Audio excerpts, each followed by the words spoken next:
ശബരിമലയിലെ സ്ത്രീ പ്രവേശനത്തിൽ അനുകൂല വിധിയുമായി സുപ്രീം കോടതി. ശബരിമലയിൽ സ്ത്രീ പ്രവേശനം അനുവദിക്കണമെന്ന വിധിയിൽ സുപ്രീം കോടതി എത്തുന്നത് ഭൂരിപക്ഷ അഭിപ്രായത്തിന്റെ അടിസ്ഥാനത്തിലാണ്. സ്ത്രീ പ്രവേശനത്തിലെ ചരിത്ര വിധിയാണ് ഇത്. വിധി അംഗീകരിക്കുമെന്ന് ശബരിമലയിലെ തന്ത്രി കുടുംബമായ താഴമൺ അംഗീകരിച്ചു. പ്രായഭേദമില്ലാതെ സ്ത്രീകൾക്ക് ശബരിമലയിൽ പ്രവേശിക്കാനുള്ള അവസരമാണ് ഇതോടെ ഉയരുന്നത്. സ്ത്രീകളെ പ്രവേശിക്കരുതെന്ന ആചാരം അംഗീകരിക്കാനാകില്ല. ഇത് സ്ത്രീകളെ ദൈവമായി ആരാധിക്കുന്ന രാജ്യമാണ്. ശാരീരിക ഘടനയുടെ പേരിലെ വിവേചനം അംഗീകരിക്കാനാകില്ല. സ്ത്രീകളോടുള്ള വിവേചനം ഇരട്ടത്താപ്പാണ്. ഈ സാഹചര്യത്തിൽ സ്ത്രീകളെ വിലക്കുന്ന ചട്ടം സുപ്രീം കോടതി എടുത്തു കഴിഞ്ഞു.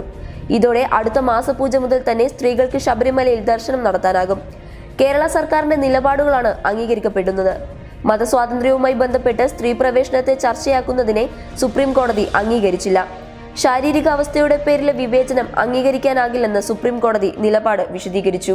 ജസ്റ്റിസ് ദീപക് മിശ്ര അധ്യക്ഷനായ അഞ്ചംഗ ബെഞ്ചാണ് വിധി പ്രസ്താവിച്ചത്. ജസ്റ്റിസുമാരായ RF Nariman, MM Khanwilkar, DY Chandrachud, Indu Malhotra എന്നിവരടങ്ങുന്നതായിരുന്നു bench. Chief justice Deepak Misra supreme കോടതിയിൽ നിന്ന് പടിയിറങ്ങും മുമ്പുള്ള ചരിത്രപ്രധാനമായ മറ്റൊരു വിധിയാണ് ശബരിമല കേസിലേത്. ദീപക് മിശ്രയും MM ഖാൽവിൽക്കറും ഒറ്റ വിധിയാണ് പ്രസ്താവിച്ചത്. ബാക്കിയുള്ള 3 പേരും വെവ്വേറെ വിധിയും. ഇതിൽ 4 പേരും ഒരേ അഭിപ്രായം രേഖപ്പെടുത്തി.